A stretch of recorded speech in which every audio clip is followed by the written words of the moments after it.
রাস্তার পাশে যেভাবে গাড়িগুলো পড়ে আছে, গাড়িগুলো কঙ্কাল পড়ে আছে, মনে হলো যে একটা গাজা বা সিরিয়ার একটা দৃশ্য। যেভাবে ভবনগুলো পুড়িয়ে দেওয়া হলো, পরিকল্পিত হামলা।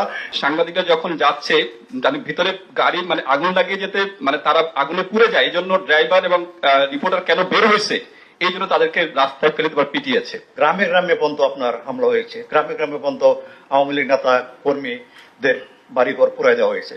ক্ষতি অনেক ভয়াবহ ক্ষতি হয়েছে। কেবল দেশি চক্রান্তকারীরা নয়, এর পেছনে ট্রেন্ড বিদেশি চক্রান্তকারীরা যুক্ত ছিল এবং তার সঙ্গে অ্যালাইনমেন্ট করে আপনার যারা বিদেশি যারা ষড়যন্ত্রকারী বা দেশবিরোধী আছে তারাও সেখানে ছিল। মানুষের জীবনে এখন যেটা অস্বস্তি ছিল, আজকে যখন আপনি অফিস খুলে দিয়েছেন, আমি পথে ছিলাম, আমি মানুষের মধ্যে উদ্বেগ ছিল কিন্তু মানুষের মধ্যে উল্লাস ছিল। তারা অফিস করতে চাচ্ছে, তারা কাজ করতে চাচ্ছে এবং তারা আপনার অর্জনগুলোকে তারা টার্গেট করেছে। মেট্রো রেল, ব্রিজ, আপনার যে অর্জনগুলো, এক্সপ্রেসওয়ে, আপনি দেখেন তার পাশের বিল্ডিংটা ভাঙে নাই, এই বিল্ডিংটা ভেঙেছে। ফলে টার্গেট ছিল একেবারে সুপরিকল্পিত। তারা এই ছাত্রদের আন্দোলনকে পুঁজি করে এটা করেছে। রাষ্ট্রের 3টি স্তম্ভকে অকেজো করে 4র্থ স্তম্ভ গণমাধ্যমকে অকেজো করতে হবে।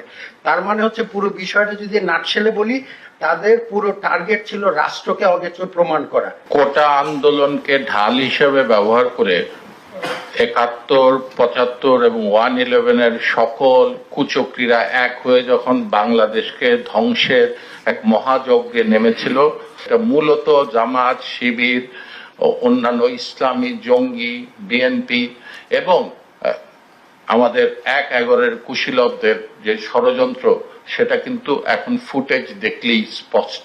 ভবিষ্যতে এই ধরনের ঘটনা আরো ঘটবে।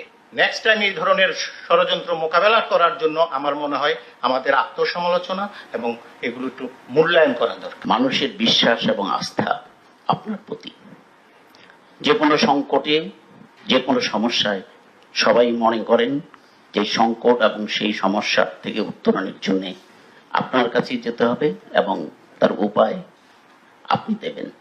মাননীয় প্রধানমন্ত্রী, আপনি বঙ্গবন্ধু কন্যা, আপনার সাহস এবং আপনার আত্মবিশ্বাস বাঙালিকে নানান সংকট থেকে বারবার সংকটের উত্তরণে সহায়তা করেছে।